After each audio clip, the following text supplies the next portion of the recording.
everyone. This is Raman, Hanjra, and Ron Frisard for our webinar on Manway Doors and Pressure Vessels Safe Sealing Solutions. So like I said, myself, Raman Hanjra, I'm the Global Product Line Manager at AW Chesterton, responsible for packing and gasket product line. And my partner in crime, Ron Frisard, he's the Global Product Manager for packing and gasket. And today we are going to have a webinar on Manway sealing. With that, I would like Ron to introduce himself. Why, thank you, Raman. Yes, hello, it's Ron Frisard. We're going to be talking about a really good topic. We've been talking about this for a while here, and this is the Manway sealing system. And it's a real complicated piece of equipment and has been misunderstood. So what we're trying to do in this webinar is to kind of go over exactly, break it down into pieces and how it actually seals. So just a little bit of housekeeping stuff. If you guys have questions, just type it on your screen and we'll try to answer as we go. If not, we'll answer it in the end. If there is any connectivity issues, just also send us a message. But looks like there's we're good to go from here on. Ron? I'm ready. Okay, let's get started. So, as we said, traditionally, this system is a gasket, but people don't look at it as a gasket. And we've had a lot of issues with Manways where people will do stuff like hot torque these joints because they actually are thinking that's the way to tighten it, but they're actually having issues where they're not looking at it from a whole bolted connection type of application. So there's a lot of things going on in this. One of them has to do also with the bolts at temperature are losing load. And we really run into this whole issue about how the seal is created at the initial start and when it's cooling down and the pressure has stopped and we're not getting that pressure from inside. And really, we need this diagram to kind of really explain it a little bit more here. So how Manways are actually working is that giant weight is being pushed by the pressure inside the steam drum, and it pushes that gasketing area closed so we get a nice tight seal while it's pressurized. But as I said, the problem is when you start up, you have to have initial bolting that is holding it on before it starts up. Yeah. And if you don't have that bolt load correct or not enough load, it will leak on startup. That's why some people have to do that hot bolting. And then, as I said, the same issue happens when you cool down, when you actually, it comes back on the bolts because the pressure is dropped inside. And if it's not strong enough, it leaks there too. And you got to deal with the temperature. The bolts are actually weaker at temperature. And really, it all comes down to this gasket seating stress area. We want to keep it constant at the beginning and at the end. And we know it's going to be enough in the middle because we got that pressure coming in from the actual pressure inside the steam drum and providing that gasket crush that we need. As I said, sometimes people actually have to hot retorque because when they're starting up, there's not enough sealing and they retighten it. Now, we're going to explain that a lot of this has to do with the hot bolting because the diagram, they're not looking at all of the engineering correctly, and they're not actually using a correct torque load and actually using the right bolting and the right gasket of how much load that gasket needs. So let's look at it all piece by piece. So, Ron, I have a question. Yep. Where would you typically see these kind of manways and vessels in schematic of a plant? They're going to be at the in the top of the boiler of either a fossil power plant. You can also find them on cogen plants and stuff like this, but they're at the top of the boiler manhole manhole access point where people would actually get in and actually be looking at things. Okay. So, and they have to bring it down almost every cycle to do an inspection. So that's why it's such a problematic thing. So, as I said, really the first thing we're going to target is this low initial bolt torque levels. A lot of people aren't putting a torque value on there Most of the time it's still done by hand.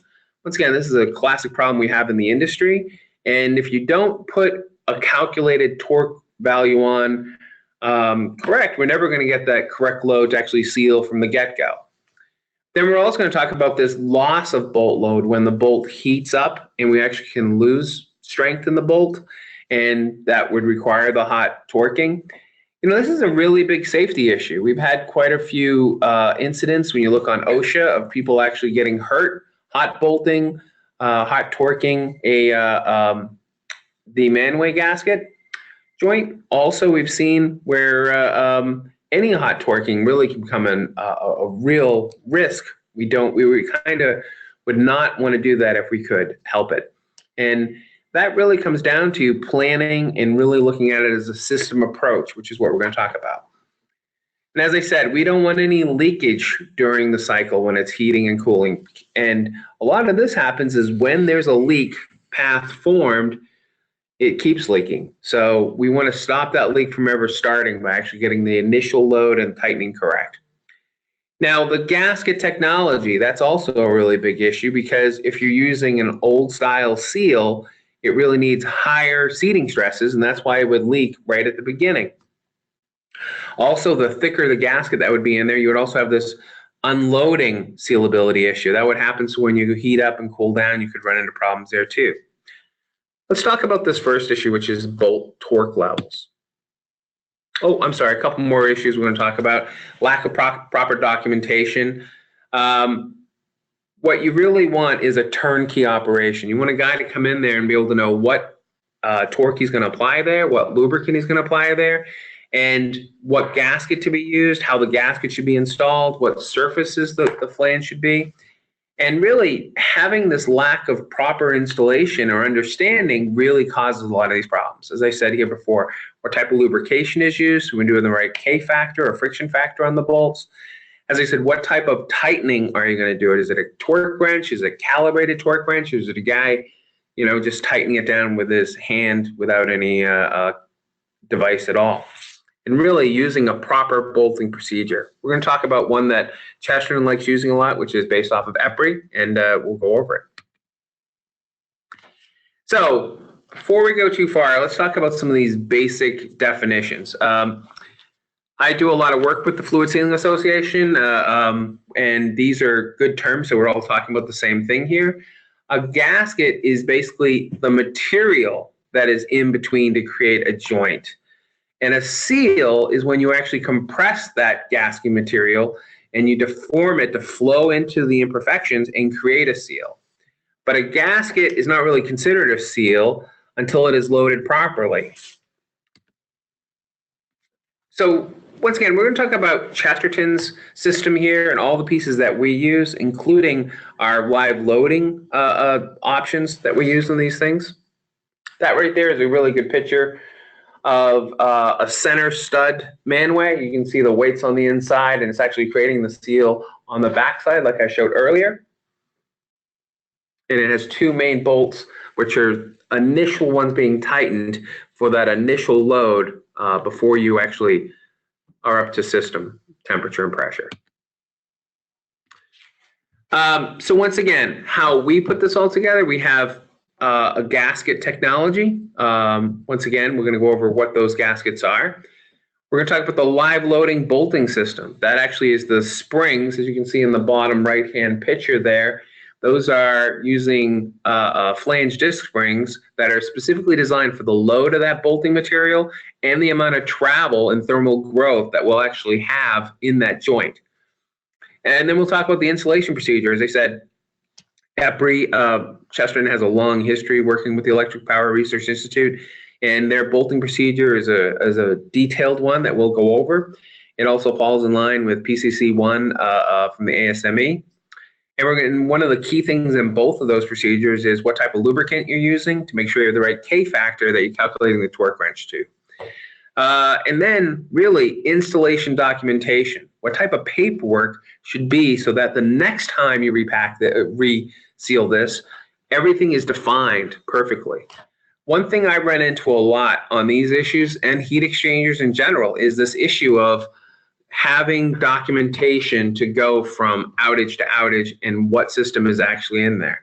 It's kind of scary sometimes when you walk around this and, you know, just because of paperwork or not having it in one place, a lot of times it's lost and you don't actually know what is actually in those joints. So something we're really key about is having a real installation documentation that details everything that you need in one package. The gasket, the live loading, the torque, and the springs all together in one package. Let's talk about gaskets for a second here.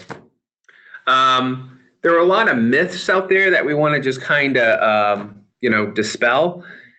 This graph that's in the bottom right-hand picture there is actually another piece of information from the Fluid Sealing Association. And what they're looking at is about 68% of all flanges that fail are undercompressed. But then when you add in overcompressed, now we're over 80% of problems have to do with how much load you put on the gasket is not in the ballpark. So I guess, Ron, the myth is it's not the gasket's fault, it is how much you're compressing, undercompressing or overcompressing. That's right. That's the key. And really 70%, that's the number that I like even more, is always under compression. Because a lot of times, if let's say the threads are damaged or you didn't put anti-seize enough, the torque wrench clicks and you haven't reached the load. So you can have the best gasket, but if it's undercompressed, it's not going to seal. Exactly. And with a Manway, it's really touchy because we have that initial load before it's pressurized inside. I've run into a lot of people who think that, oh, you don't even have to worry about the bolts on that because it's pressured in the inside. And they forget about this beginning area before it gets pressurized. It's on those bolts. And on the backside, it's still on those bolts. So that's where undercompression would, affect the sealing of the gasket. Big time, big time. And as I said, bolt condition. Another thing that we were going to recommend when we talk about later is all new bolts, because every time you want to make sure you get that bolt nut combination of the torque correct. Gasket thickness. Thicker is better. Hopefully we've disproved this myth, because this is a myth that you see a lot in the olden days, but where you'd run into people saying, oh, I'll use an 1/8 inch gasket because it's better than a 16th. This is just not true. A thinner the gasket, the better chance of sealing and less of a blowout. So we're always liking a thinner gasket as possible because there's less area for the pressure to act on to actually squirt the gasket out. Now, of course, this also has to do with what type of finish that we need in the flange surface. So kind of a cop-out is they'll say, well, a thicker flange because the flange isn't in good shape. Well, you're already in trouble if the flange isn't in good shape. So having it remachined to a standard RMS is important, and then we can use a thinner gasket so we actually get a better sealing.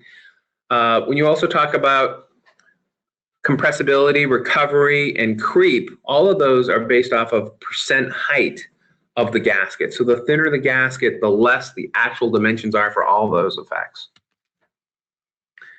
Now, to show this in sealability, this is a really good graph we actually got from our friends at Selco, who make our steel trap gasket. Here is, in the red line here, is a thicker gasket of 1.7 millimeter compared to the green one, which is 1.5 millimeter. And you can see, it's a little hard to, let's go over this graphic here because we use a couple of these graphs. On the left-hand side is a leakage class. So we're looking at how low the leakage can get. And you notice at the top, these 20, 40, 60, those are seating stresses of force in megapascals that we're actually putting on the gasket. And throughout, from 20 megapascals all the way to 120, it's actually 140, it's always lower to have a thinner gasket. And this is actually done on a very same piece of equipment, so there's no difference in surface finish or anything like that. It's just total leakability, total leakage through the gasket material itself. Thinner is better. What this graph tells us, for every seating stress, a thicker gasket, has got a higher leakage by a factor of 10. Yeah. It looks like, because those graphs have values. Okay. Yeah, it's a big difference. And this is using a steel trap gasket for metal. If it's a sheet gasket, you would also see the same value, especially if you added any heating and cooling to it, which that one did not. The wider, the better gasket issues. Like, oh, we'll have a bigger, thicker gasket issue. Well, you know, we're talking about seating stress here, actual area issue.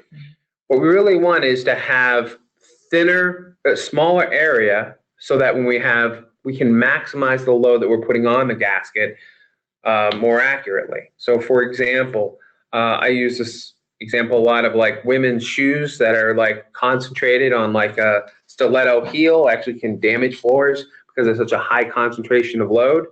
Or you take like a water bug that sits on top of the water because they stress their area, their weight over a bigger area. Stress concentration is really important. So the smaller the gasket width, the seating stress that we actually have, since it's over a certain area, we can maximize it the more narrow it is. Here we're just talking about if we had like 2 sealing tracks compared to 4 sealing tracks. And you can see that the actual seating stress gets lower when we actually have a wider gasket than a thinner gasket. And so once again, this is 2 sealing tracks on the left compared to a 4 sealing track on the bottom of a steel trap gasket. And when you're actually looking at what type of seating stresses we have, this goes from 35 or almost 36,000 PSI compared to only 20 or 18,000 PSI. It's quite a difference because you have a more narrow tracks. And I guess more seating stress is equivalent to better sealing. Yeah, exactly. I like to talk about like a graph like this. Just think if there was a line here, like let's say at 15,000 straight across. And if you go below that line, the joint leaks. And what we want to do is have as much safety factor above so that if something goes wrong, we've still got a ways to go before it leaks. So you think here that line was at 15,000, we would only have about 3,000 of safety factor if we had 4 tracks. But if we had 2 tracks, we really have almost 25,000. Yeah. So we want a wider, a narrower gasket. We can have a higher seating stress. So now we're talking about, there are 2 main design families of gasket. We're talking about a compression gasket or a dimensional gasket. Now, a lot of people get confused on this, but let's try to bring this over pretty straightforward. When you're talking about a compression gasket, the bolt load, as you can see that when you tighten the bolt load, you're actually transmitting that load onto the load of the gasket. And a dimensional gasket really is where you're actually just filling a space and the gasket itself, based on its design feature, creates a seal. The main example there would be a spiral wound gasket. So for example, sheet gasket, considered a compression gasket. Steel trap is a compression gasket because if you put the load in between those 2 surfaces, you would see you're creating the seal because of it. Cam profile is also a compression gasket. It takes the force of the bolt and transmits to the load. Now spiral wound, now this is a good image of it, so let's go over it real fast here. On the right-hand side, you see those windings and how they're bent like that. The pressure is actually on the right-hand side of that, and it's actually pushing those, flaring those windings to create the seal. But what happens is the windings, and first of all, you apply load so those windings bend down to the same width of the graphite, the metal on the left-hand side. But over time, those hysteresis can get in those windings, and the windings give up after a while. And the more load you apply, you don't re-energize the seal because it's already been bent to that shape. And I guess there's a limit to it till it reaches the metal-to-metal sealing. After that, there's, you can't tighten it more and expect more sealing. That's right. You just go in metal to metal after those windings have stopped sealing. But the concept is that on all those ones above, sheet gasket, steel trap or cam profile, you can re-energize it by retightening. I guess one point to mention here is like, I know you're comparing spiral wound to other gasket, and that's also because I believe that's one of the most used gasket in the manway ceiling area, right? That's right. It's a lot of people are moving away from that, thank goodness. So they've moved more towards, as I said, more of a cam profile or steel trap. Now, because you would also qualify these four types of materials, you can also break them down into what they call sheet gaskets or metal gaskets, meaning that there's metal involved and it's not just a homogeneous sheet material. In dealing with pressure and safety, that also plays a role in here. So, but a lot of people have, in this type of joint and the type of forces that are on it, most often it's not a sheet gasket, it's going to be a metal type gasket. Now it's just based, is it a compression metal gasket or a dimensional? Now, this is once again, a slide from a friend of mine who is really, when he talks about this, he wants to bring home this issue because he's actually, we had a guy, good friend of the company who used to work for us, who went and talked to someone where someone actually got seriously hurt at a manway accident when they had a failure. And actually the gentleman was killed. And when he was talking to him, the one thing that rang true that he wants to make sure we stress here is that, you know, gaskets are not commodities. It's not something that you can go off the shelf. And this whole design, if you make it as a commodity, there are risks to it. You know, someone can get seriously hurt. This is a design that we're talking about super high pressure that can cause some real problems. Not only did, when one of these things go, did it hurt somebody bad, it also like caused months of the plant being down because the door blows off. They have to bring the whole system down. There's a giant steam loss. So we're looking at this not as a commodity, but as a full engineered solution. And really, steel traps, gaskets kind of fit into that. They're really a high performance gasket. And once again, just as I said before, it's a metal, but it's also a compression gasket. As you compress it, you're basically getting a graphite sheet on both sides with the metal around it.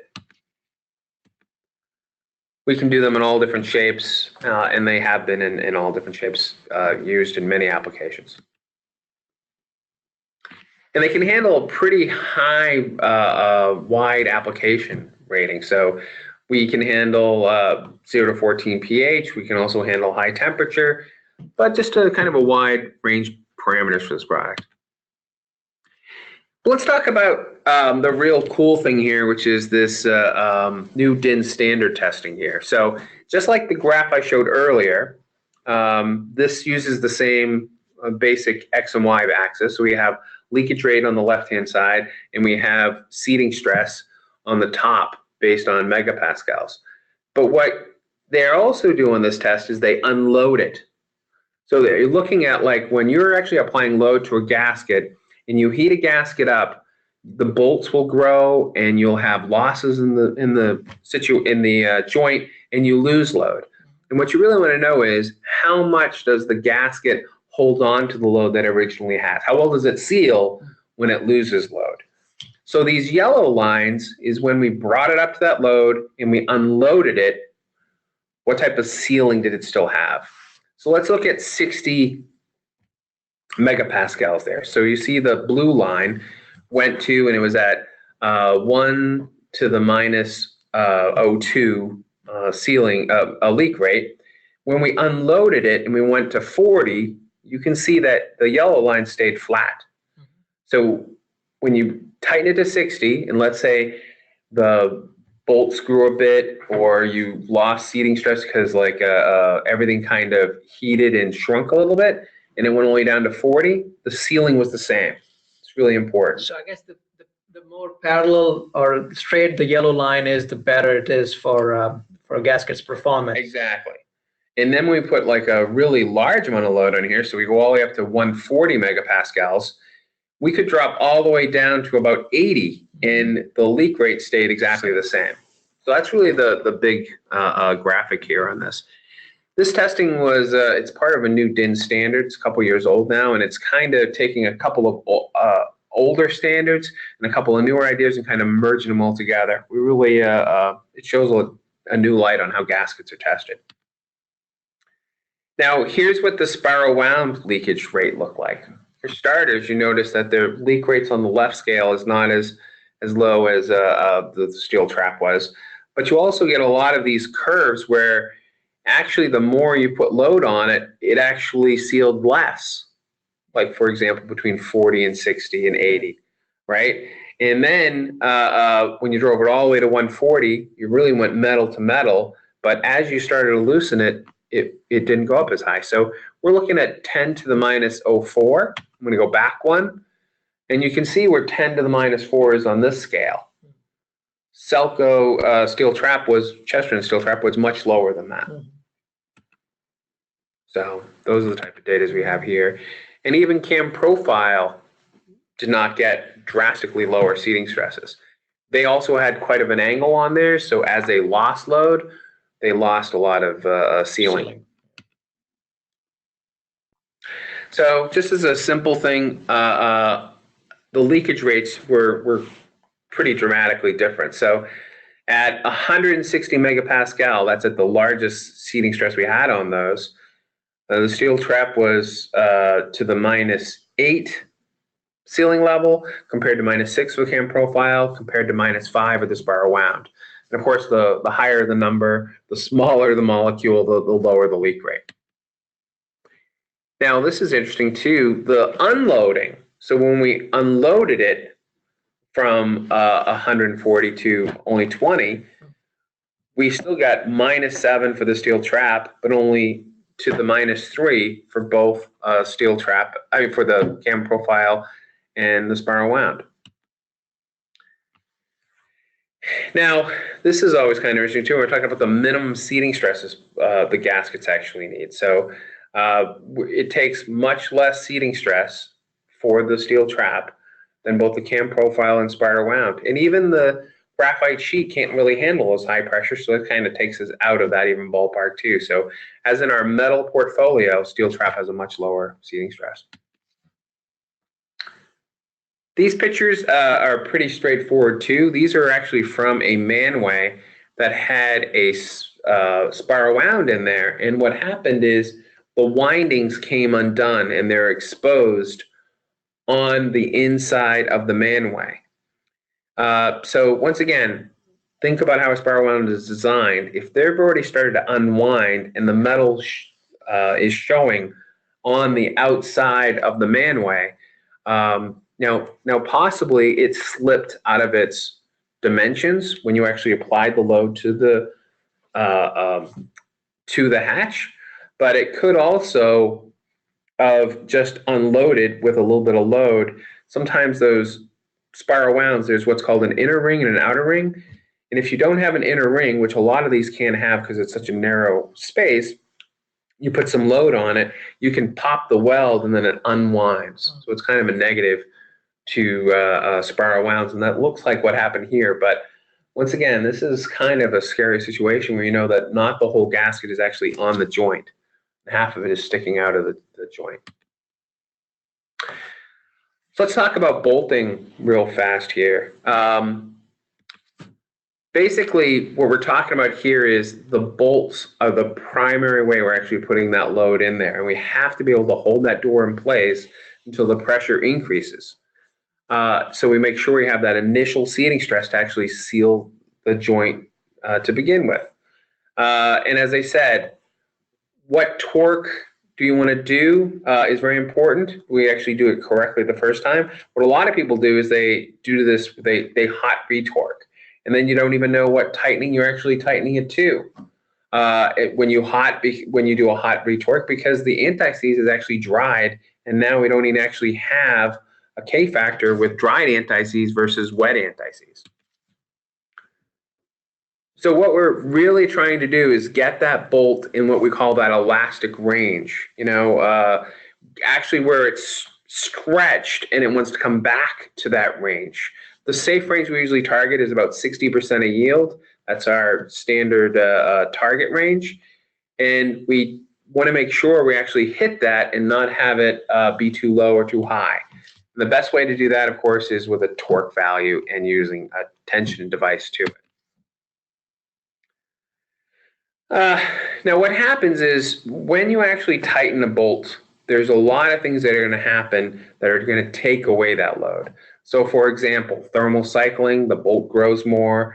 There's different thermal growths, and as they heat up and cool down, they're not going to go back to the same levels, and you're actually going to lose what we call that initial preload. There may be some vibration, maybe some bending. All that stuff is actually going to lose that issue. At elevated temperatures, they said they were also going to grow, and we're actually going to have this difference because of the thermal growth issues. Now, this last bullet point is something near and dear to my heart because I run into it a lot. These sometimes you'll see these published torque charts, and they usually don't mention temperature on them, so you don't know how much load they've lost when they heat up. But the other big thing is they don't say what type of nut factor they use to calculate that torque, which is really important. We want to make sure that, you're using one that is using the right anti-seize nut factor that compares the two. Some people might say, watching an hour webinar on Manway gaskets might not be the most interesting thing that you'll try not to remember. But if we can remember anything about this webinar today, this is one graphic that I hope you do. This graph was actually done by a gentleman at Chevron a few years ago, and he actually had a 76 bolt heat exchanger. That's why the bolts are listed on the bottom here. And he kind of had a eureka moment. What he was looking for and what he found were two different things. So his first idea was he wanted to see the scatter in bolting such a large number of bolts heat exchanger. So just look at the red curve on here, and you see how it kind of goes from the top to the bottom, and there's this variance. That was his initial thing that he was looking for. He had a low of around, 38 PSI, and he had some highs up to 120 PSI. So we had a wide variance just on the red. The interesting thing was, as part of his data collection, is after only 2 thermal cycles, he went back on all these bolts and recorded what the stress was after that. And that's that black line. And what he discovered there is that we lose a lot of load on this gasketed joint, the whole joint itself, just over a couple thermal cycles. So if you remember what I said earlier, you want to have that wide variance, have more load on the gasket joint because everything's being taken away. If you had a really small safety factor on that, it wouldn't be very much here that you would now be leaking. Joint would be leaking because you would have gone past that minimum. So always having a good amount of load on there, and on a more narrow gasket, we have more seating stress. And hence, I guess this chart shows that that's why people tend to do hot retorquing. Yeah, they get right. They do. They get very concerned, or a lot of times the hot retorquing will be that they already sense some leakage, or they don't know what load they put on there to begin with. That's what is going on. Yeah. Why is it required? And you have a couple of choices, right? You can do the math, is what we like to say. Look at all the dimensions, look at how much actually seating stress we have and that we're above it and we don't need to do it. Or we kind of don't know and it's kind of a crapshoot and you're really worried about it, and that's why you would have to do such an unsafe practice as hot bolting. This is that graph too. This is the overall for a heat exchanger. You can see where he first had to hot bolt it because it went from, what do we have, 98 all the way down to 69. As soon as they put that initial load on it, after it dropped a bit, they did one hot retorque. They brought it back up to 112. But think about this, every month, this is only a couple months at a time, it's losing load, and then it kind of levels off. That is, now a lot of those things can be the gasket shrinking, because this was actually a thicker gasket they used here, but it also can be the flange buckling. This can be just a lot of little things drop that load considerably. and what we're talking about is if you look at a bolting system with just flat washers, with a flat washer and a nut and bolt, there's a lot of this small couple thousands changes that drop all that down. And this is the difference with flange springs, because flange springs actually add more travel to the joint and have less of this loss. I'll explain it right here. Yeah. So I guess that's the solution to it is avoiding hot retorquing or in the system, right? That's correct. And what a flange springs really does is it takes into this issue of load versus travel, and it really gives us more travel in that curve than just a small amount. The thing I like to use as a demo here, or a virtual mind demo, is the concept of changing a tire on your car. When you actually are loosening the bolt on your tire, it only takes a small amount of turn of the wrench and you loosen the bolt completely. That is, and if you take that bolt diameter and you look at the dimension and actually measure that distance, we're talking a very, very small amount of difference. Goes from super, super tight bolt to super loose. And that's all it needs is a small little change and we lose all the load. Yeah. What springs do is, in the other example I like using, is if you had a jar of peanut butter. Did I use this example last time? If you take a jar of peanut butter and you go to loosen it, you put a lot of force on the lid and then just a small distance and you can spin the cap off. So you go from fully tight to fully loose in just a small turn, and then it's fully loose. But if I take a spring, like a coil spring, I put it in the peanut butter and I push down on that spring until it's locked. When I go to loosen it, I can't spin off the cap as easy as I did because the spring is pushing back on the threads, and I'll have travel, full load travel, or considerable load travel through all those threads. Now, it can be different materials. We have 17.7, and we also make one out of H13. You want to make sure they do this, but this is that graphic.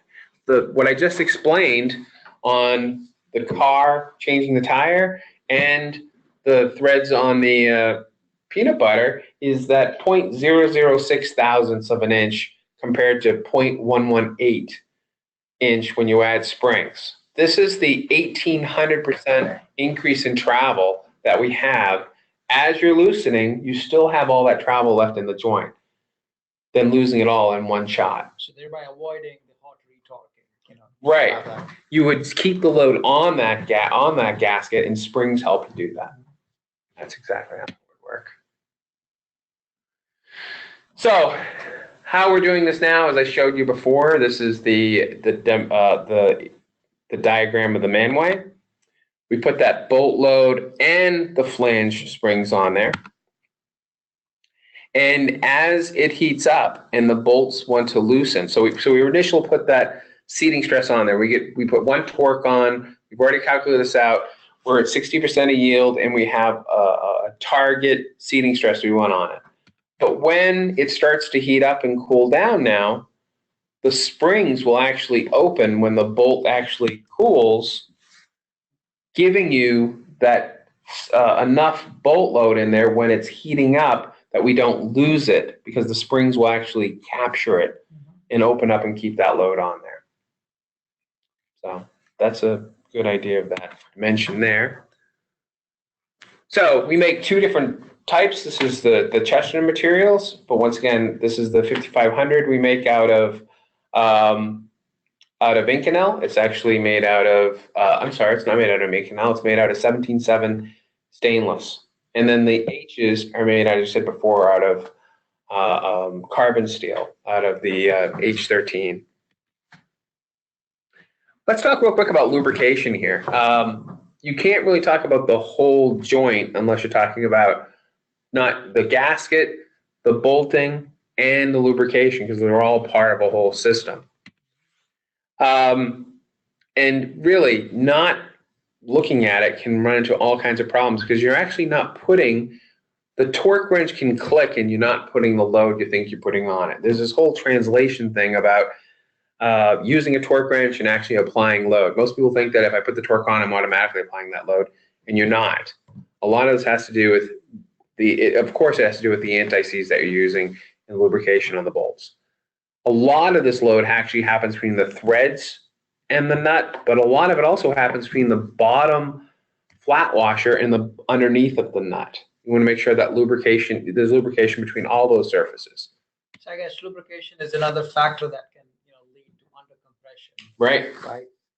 Which would exactly that graph I showed you earlier. Because if it's not, proper lubrication, you probably are not putting the right seating stress, and hence it leads to under compression. Right. Well, once again, think about that graphic we showed earlier with that graph, right? And it showed how much, almost 70% undercompressed. Yeah. There are people who don't use any tightening device, and they're using their arm, and they think that they're putting the right load on it to begin with, and they're not, because calibrated arms, we all know, going back 30, 40 years, just isn't right there. But also, that's going to show that people who don't use the right lubrication, they might have used a torque wrench and said, hey, I'm using a torque. Yeah. Someone gave me a torque value, but that isn't the right load either. To the right load. Okay. Because it wasn't based on anti-seize, or they didn't use any anti-seize. So it's kind of a combo of all three. Yes. Really, this comes down to where anti-seize is actually going, right? We're actually putting this in between the two surfaces of the threads, creating a gap. So this gap is formed, kind of shown on the right-hand side here, that in between all those surfaces, the two pieces of metal that look like they're matched up, there's actually a small space. And in that small space, we want to actually put anti-seize. So there's actual material, so it's never metal to metal. And that small anti-seize that we're going to put in there is going to make it so that we can actually unload it.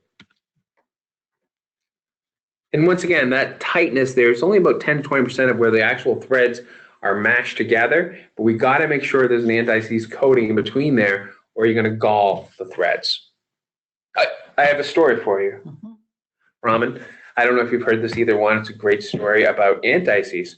So you've heard of the Space Shuttle Challenger. Yeah.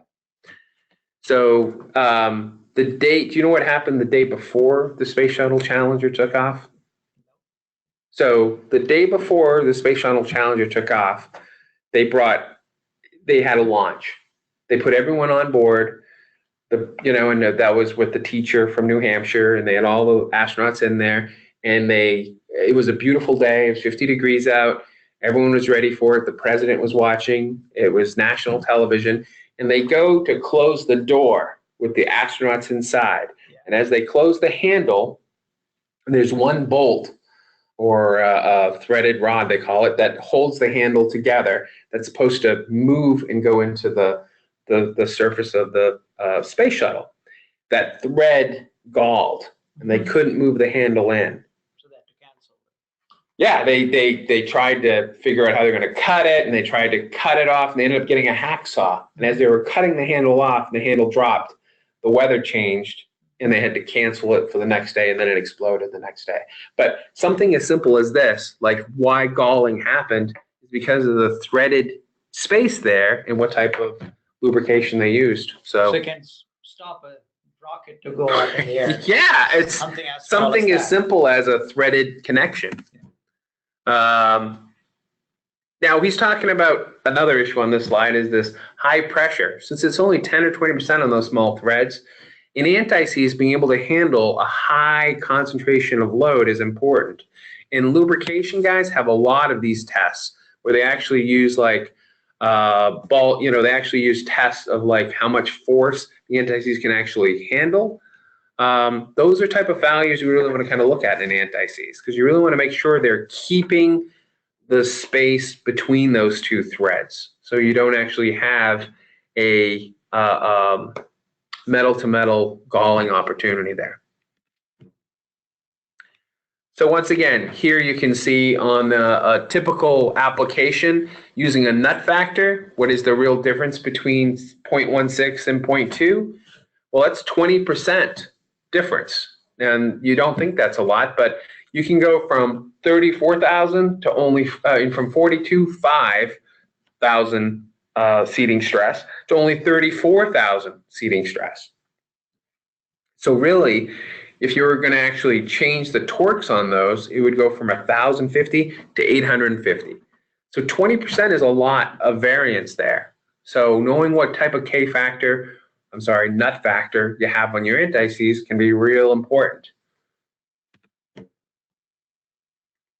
As I said, lubrication is critical. We're gonna lubricate all the faces. I mean, all of the faces on the bolt, including the threads and underneath. We're also gonna lubricate on the top of the flange spring and on the underneath that. So in all those areas, we're gonna lubricate, but we're of course never gonna put lubricate on the gasket. Seems pretty simple, but it's an old wise tale that is still out there in maintenance, which is not true. Never do it. This is where all the lubrication would be, on the threads, on underneath the washer, and underneath on the top of the washer. As anti-seize visuals go, this is really a good one on what's called the particle size of anti-seize. So on the left, you see one that is 15 to 20 microinches, and on the right is 4 to 7 microinches. So in that small little image, you can see these clumps, and you got to kind of look at the image kind of in close there, but you see these clumps that are between the threads, which look kind of like blacker spaces. And on the right-hand side, you see just all little kind of small spaces. What's actually happening is these giant clumps are getting in between the threads because they're bigger than smaller ones. And this will actually cause the torque to be incorrect. So it will actually stop the movement of the nut because there are these giant bigger clumps compared to smaller size particles. On the bottom right-hand image there is something called a Hegman grind gauge. Once again, I'm a packing guy. This is more of a lubrication guy thing. But this visual pretty much tells you what we're talking about here. Those are two anti-seize they put on these this gauge, which is basically a calibrated distance from a calibrated groove, and it's a wider groove at the top and at the smaller, and it goes to a smaller one at the top. I mean at the bottom. And what they do is they basically use like a straight edge and they pull this material down. If you look at the far left-hand side, you see these streaks that kind of start about halfway down. Those are those larger size particles starting to scrape because they catch in that gauge. And you can see on the right-hand side, with a smaller particle size, there's no scraping until near the top. So it kind of really shows a real difference in the distance between the two. I would highly take a look at this when you're talking about anti-seize performance. For Chesterton, that's our 772 is our standard for power plants. All torques are based off of that unless you ask. It also has a very high force load to it. And really, as I said, friction is the biggest enemy because you don't make sure it's the right calculation based on the torque value. Let's talk about accuracy here, right? If we're going to put the right load on here, we're going to want to use a calibrated torque wrench and not a calibrated mechanic. That's we already said that, how not using a torque wrench, how inaccurate we can get.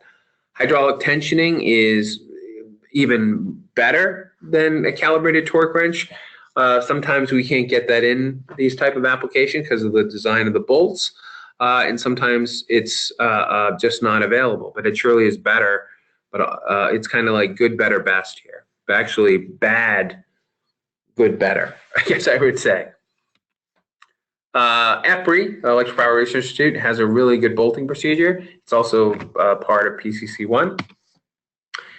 And it's pretty simple. Let's just go over it real quick here. Basically, all we're going to do is we're going to tighten all the bolts finger tight, make them kind of snug.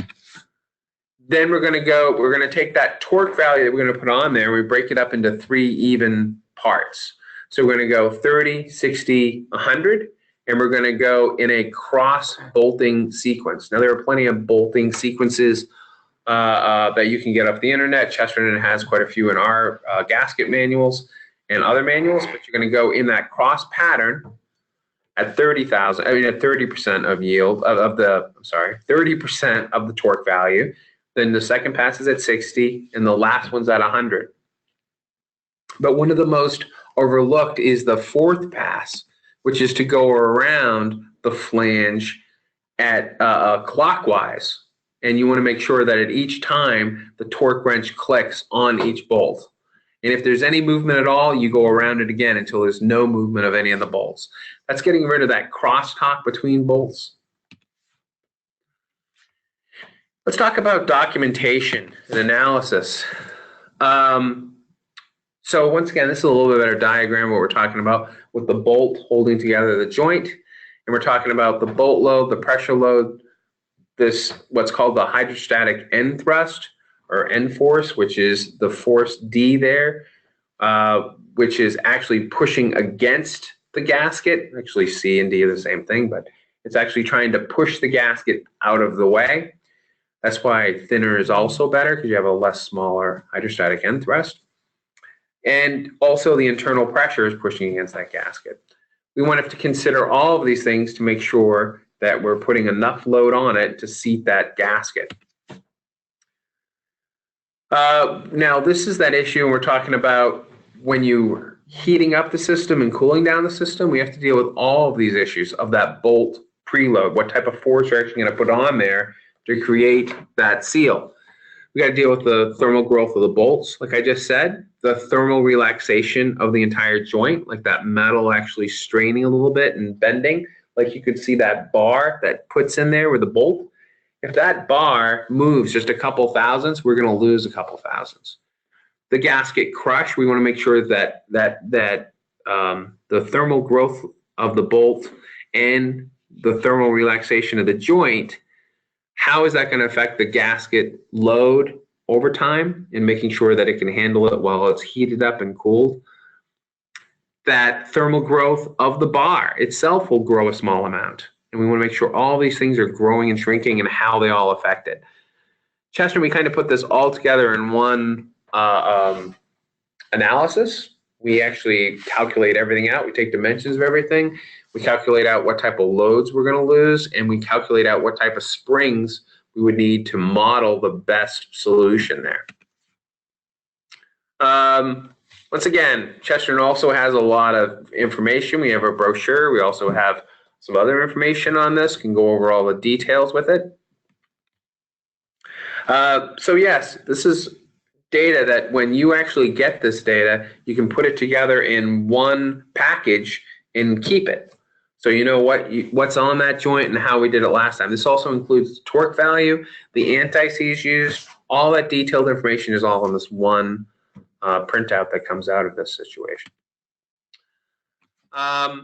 So to conclude everything, we're talking about using high-performance gasket designs. Selco steel trap is one of those. Use bolts in good condition. Always new is preferred. When you have something this serious, using an older bolt is putting a lot of risk on what type of torque we're actually going to get on that bolt. Use a good quality thread lubricant and properly apply on all the bolting components. We went over that pretty good. Use a calibrated torque wrench or bolt tensioning system. That would be ideal. And calibrated torque wrench is important. I've gone to many plants and they say, oh, we have a torque wrench and there's no sticker on it. You drop a torque wrench just once and you'll start losing calibration on it. So it's very important that it's calibrated on a regular basis. Follow the EPRI bolting procedure. That's a good one to use, or as I mentioned also, there's another one from the ASME. Making sure that people are trained properly on how to put this in correctly. All of this work up front and not having it installed properly can run into a lot of issues. So some training of engineering personnel and of plant personnel who's going to install it. And really, this can start a whole critical flange sealing program. So you can go over heat exchangers, manways, and as I said, problem flanges. And that's my last slide, everyone. You got any questions, Raman?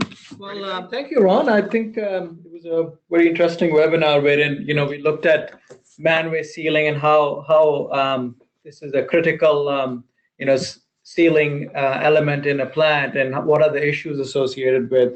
And I also learned looking at from a system standpoint, keeping gasket, bolting, lubrication all together, and looking at what are the best practices.